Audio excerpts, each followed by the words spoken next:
इस लेक्चर में हम समझेंगे वर्कमैन कंपनसेशन रिजर्व का मीनिंग और उसके जो दो मेथड हैं जिसके साथ उसका अकाउंटिंग ट्रीटमेंट होता है। मीन्स दो मेथड समझेंगे, अकाउंटिंग ट्रीटमेंट समझेंगे और करेंगे ये सारा कुछ विद इलस्ट्रेशंस।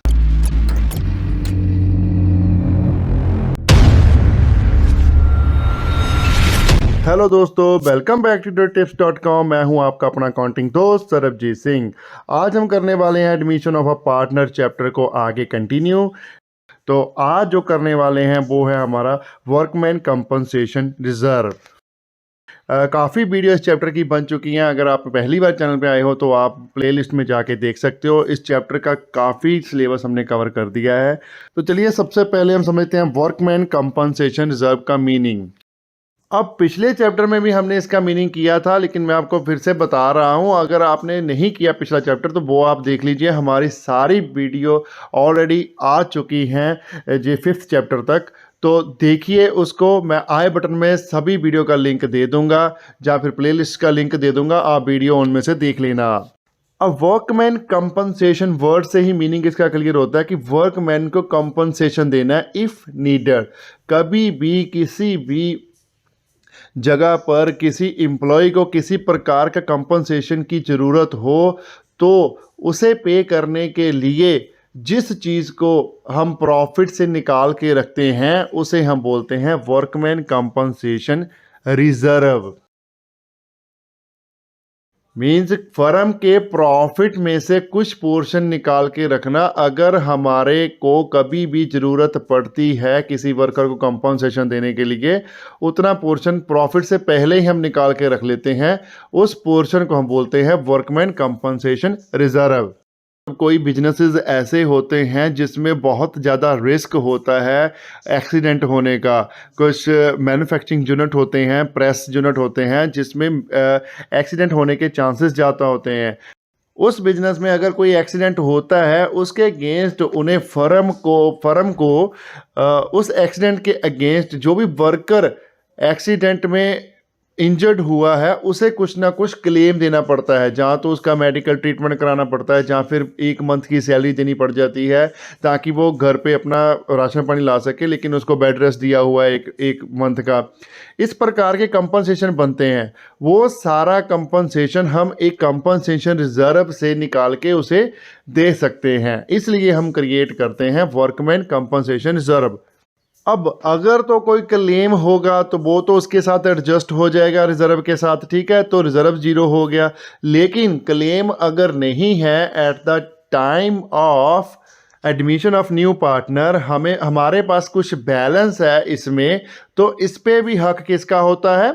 ओल्ड पार्टनर्स का, क्योंकि उन्होंने प्रॉफिट कमाया था। उस प्रॉफिट से हमने कुछ पोर्शन 5%, 10% या कुछ भी निकाल के रखा हुआ है as a workman compensation reserve.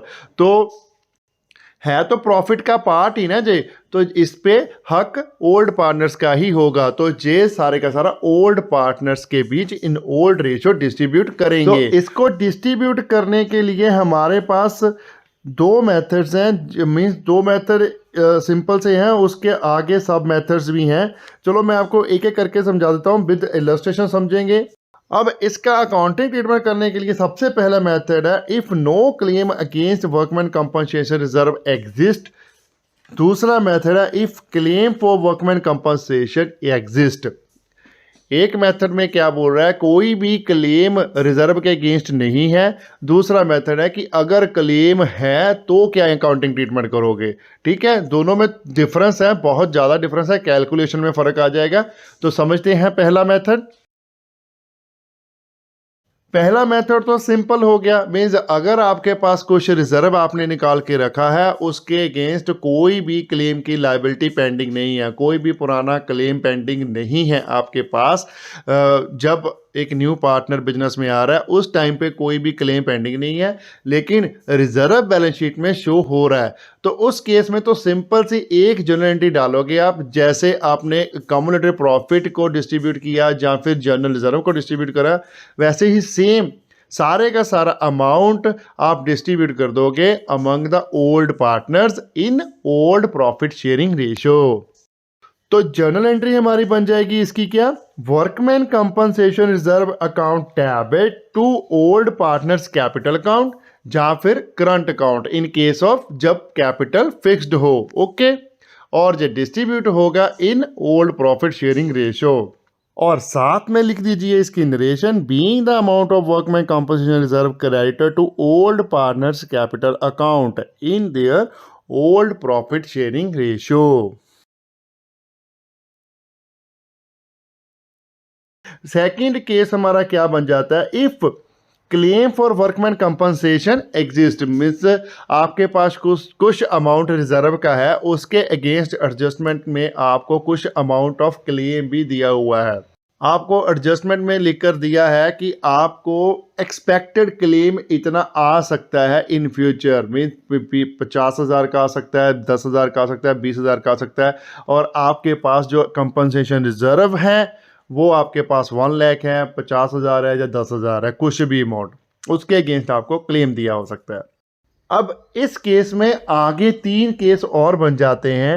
वो कैसे बनते हैं, जैसे कि claim is less than the reserve amount, ठीक है, जहां फिर इक्वल टू होगा, और तीसरा जहां फिर मोर देन होगा, मीन्स क्लेम का अमाउंट ज़्यादा होगा रिजर्व के अमाउंट से जितना आपके पास रिजर्व क्रिएट हुआ है वर्कमैन कंपनसेशन, ठीक है, जहां तो उसके इक्वल होगा जहां फिर उससे कम होगा। ओके,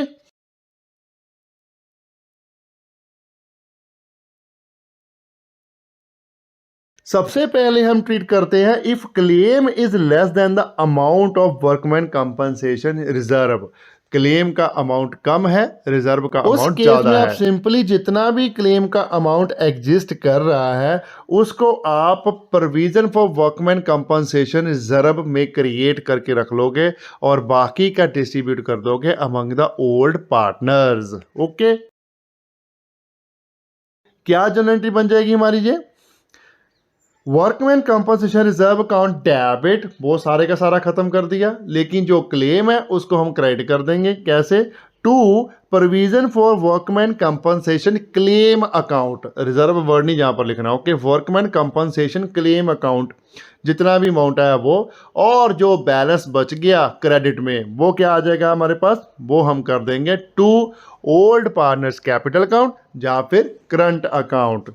मीन्स आपने क्या किया, जितना वर्कमैन कंपनसेशन रिजर्व था उसमें से क्लेम का अमाउंट निकाल दिया और बाकी का जो बचा था वो ओल्ड पार्टनर्स को डिस्ट्रीब्यूट कर दिया।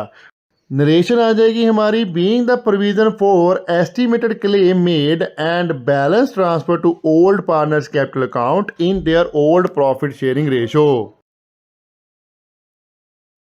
ठीक है, ये फर्स्ट केस हो गया। सेकंड केस हमारा बन जाएगा, if the claim is equal to the amount of workman compensation reserve, claim का अमाउंट इक्वल है जितना ही हमारे पास रिजर्व है, उस केस में आप क्या करोगे, आपके पास वर्कमैन कंपनसेशन रिजर्व का कुछ नहीं बचेगा तो फिर ओल्ड पार्टनर्स को कुछ नहीं मिलेगा, जस्ट आप क्लेम को कन्वर्ट कर दोगे प्रोविजन में। ओके, तो इस केस में जो एंट्री बन जाएगी हमारी, workman compensation reserve account debit to provision for workman compensation claim account, और नरेशन आ जाएगी, being the provision made for workman compensation claim. इसके बाद लास्ट केस हमारे पास आ जाएगा, if the claim is more than the amount of workman compensation reserve. अब क्लेम का अमाउंट ज़्यादा आ गया है लेकिन उतना हमारे पास रिजर्व नहीं है, तो उस केस में आप जो जनरल एंट्री डालोगे, पहले तो ये समझ लेते हैं उसमें क्या करेंगे हम। एक तो जितना क्लेम है वो तो अमाउंट हमारे पास आ गया, उसमें से रिजर्व सब्ट्रैक्ट कर दोगे। अगर क्लेम 50,000 है, रिजर्व आपके पास 40,000 है, मीन 40,000, 50 माइनस 40 के, तो आपके पास एक्सेस कितना क्लेम है, 10,000 का। तो वो 10,000 किससे लोगे, वो भी आप ओल्ड पार्टनर से ही लोगे। ठीक है, अगर क्लेम बनता है उनके पीरियड का तो वो ओल्ड पार्टनर से ही देंगे उन वर्कर को, तो फिर वो ओल्ड पार्टनर की कैपिटल में से डिडक्ट कर लो। ओके, तो इसकी जो सिंगल एंट्री बनेगी पहले वो समझ लेते हैं, डबल एंट्री बनानी है तो वो भी समझ लेंगे। सिंगल एंट्री हमारी क्या बन जाएगी, workman compensation reserve account debit old partners capital account debit या फिर current account debit to provision for workman compensation claim account. Okay, narration अपनी आ जाएगी, being the amount of claim debited to workman compensation reserve and balance is transfer to old partners capital account in old profit sharing ratio. अगर आप इसको revaluation account के through करना चाहते हो, रीवैल्यूएशन अकाउंट का प्रॉफिट और लॉस निकाल के उसको डिस्ट्रीब्यूट करना चाहते हो, तो उस केस में हम दो एंट्री डालेंगे। क्या क्या बन जाएगी? Workman compensation reserve account debit, revaluation account debit, to provision for workman compensation claim account. अब जो डिफरेंस बचेगा वर्कमैन कंपनसेशन रिजर्व और क्लेम के बीच में, वो हम डालेंगे रीवैल्यूएशन अकाउंट को। तो रीवैल्यूएशन का नेट इफेक्ट निकाल के तो हमने डालना ही होता है पार्टनर्स कैपिटल को, वो एंट्री तब पड़ जाएगी। ठीक है, अब इसकी नरेशन क्या आ जाएगी? Being the amount of claim debited to workman compensation reserve and revaluation account. अब जो रीवैल्यूएशन के प्रॉफिट और लॉस की बात है, उसका हम ट्रांसफर एंट्री क्या डालते हैं? अगर आपने एक ही एंट्री है जे आपके पास जहां पर मीन्स क्लेम के अलावा कुछ भी नहीं है रीवैल्यूएशन में, तो क्या एंट्री बन जाएगी? Old partners capital account debit या फिर current account debit to revaluation account. Narration आ जाएगी हमारी being the loss on revaluation transfer to capital और current account of old partners in their old profit sharing ratio. चलिए फटाफट से एक इलस्ट्रेशन भी कर लेते हैं टीएस गरेवाल की बुक से। A, B and C sharing profit and loss in the ratio 4:3:2 डेब्ट decided to take D as a partner for 1/5 share in the firm with effect from 1st April 2019 and extract of their balance sheet as on 31st March 2019 is balance sheet का हमें extract दिया हुआ है। Only workman compensation reserve दिया क्योंकि वो ही इन्होंने समझाना है। और उसके बाद लिखा हुआ है हमारे पास show the accounting treatment of workman compensation reserve on the admission of D under following alternative cases. 3 case दिए हुए हैं हमें। पहले केस में दिया if there is no other information if a claim on account of workman compensation is estimated 45,000 और दूसरा है if a claim on account of workman compensation is estimated at 99,000। चलिए सोल्यूशन करते हैं इसका। पहला केस जो हमारे पास दिया हुआ है if there is a no other information, अगर आपके पास कोई भी इंफॉर्मेशन नहीं दी है कि कितना क्लेम है कितना क्लेम नहीं है, तो आप जस्ट इसको क्या मानोगे? Zero claim. कोई भी क्लेम नहीं है अगेंस्ट, मतलब जीरो क्लेम है। अगर जीरो क्लेम है तो जितना भी वर्कमैन कंपनसेशन रिजर्व हमारे पास है उसको हम डिस्ट्रीब्यूट कर देंगे among the old partner in old profit sharing ratio. तो क्या जनरल एंट्री आ जाएगी? लिखिए अप्रैल 1 में केस 1 की जनरल एंट्री हमारे पास आ गई। Workman compensation reserve account debit to A capital account to B capital account to C capital account. अब वर्कमैन कंपनसेशन रिजर्व हमारे पास 90,000 है, डेबिट कॉलम में लिख लीजिए। ठीक है, और ए का शेयर निकालने के लिए हम करते हैं 90,000 मल्टीप्लाई बाय 4 डिवाइडेड बाय 9। तो ये हमारे पास करने के बाद आ जाएगा 40,000। ए के सामने क्रेडिट में लिख दीजिए और बी का भी ऐसे कैलकुलेट करते हैं, वो आ गया 30,000 और सी का किया तो वो आ जाएगा 20,000। नरेशन लिख देंगे being the transfer of workman compensation reserve to old partners capital account in their old profit sharing ratio. ये हमारा फर्स्ट केस कंप्लीट हो चुका है। आगे हम सेकंड केस कर लेते हैं। सेकंड केस में हमारे पास लिखा हुआ है if a claim on account of workman compensation is estimated eight 45,000। 90,000 का रिजर्व है हमारे पास। 90,000 से हमने 45,000 सब्ट्रैक्ट किया तो हमारे पास 45,000 रिजर्व एक्सेस है। तो जितना एक्सेस रिजर्व है वो हम पार्टनर्स को दे देंगे ओल्ड को, और जो क्लेम है उसकी प्रोविजन क्रिएट कर लेंगे, वर्कमैन कंपनसेशन को सेटल कर देंगे। ओके, तो इसकी जनरल एंट्री हमारी बन जाएगी केस 2 की। Workman compensation reserve account debit to provision for workman compensation claim account to A capital account to B capital account to C capital account. Workman compensation reserve के सामने debit column में 90,000 और provision for workman compensation claim account के सामने जगह credit column में 45,000 जितनी भी एस्टिमेट वैल्यू हमें दी है, और बाकी का 45,000 हम डिस्ट्रीब्यूट कर देंगे अमंग द ओल्ड पार्टनर। तो करिए ए के सामने 45,000 मल्टीप्लाई बाय 4 डिवाइडेड बाय 9, ये हमारा निकल के आ गया 20,000। ए में बी का आ जाएगा 15,000 और सी का आ जाएगा 10,000।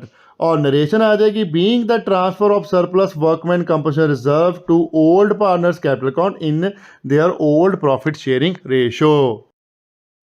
अब इसके बाद हम लास्ट केस कर लेते हैं हमारा if a claim on account of workman compensation is estimated at 99,000। तो उसमें सिंपल सी आप 2 एंट्री डाल देते हैं केस 3 की। चलो एंट्री बन जाएगी हमारी पहली, workman compensation reserve account debit, revaluation account debit to provision for workman compensation claim account. 1000 का हमारे पास रिजर्व है और क्लेम है 99,000 का, तो 90,000 डेबिट में लिख लो, 99,000 क्रेडिट में लिख दो प्रोविजन के सामने।